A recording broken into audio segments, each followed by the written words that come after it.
Nabalitaan ko, umuwi na daw yung addict sa computer shop ah. Ha? Nakauwi na siya ng Pilipinas? Ang bilis naman. La, edi marami na naman panlaro yun.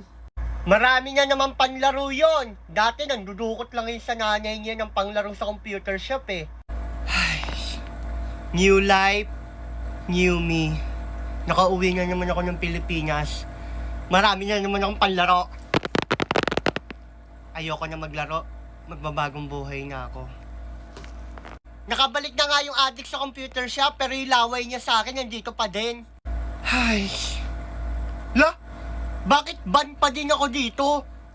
Buti na lang wala na akong eye bag. Inuubo na ako. Galing kasi akong ibang bansa kung saan malamig. Sa Pilipinas, napakainit. Makapasok nga dito sa computer shop, makapagpa-aircon. Yung addict sa computer shop, andyan na! Ang pogi! La, yan na ba yung addict sa computer shop? Ang kinis ah! La, ang puti ni Idol oh!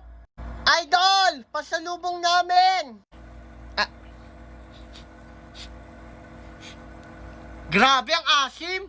Wala pa rin pagbabago tong computer shop na to. Ang dami nga nagbago sa buhay ko. Sa computer shop na to, wala pa din. Ano ba naman yan? La, ang yabang na ni Idol, oh. Binabago talaga ng pera yung tao, eh, no? Hoy, addict sa computer shop, dito ka din galing. Huwag kang feeling. Ano ba naman tong computer shop na to? Napaka-unhygienic.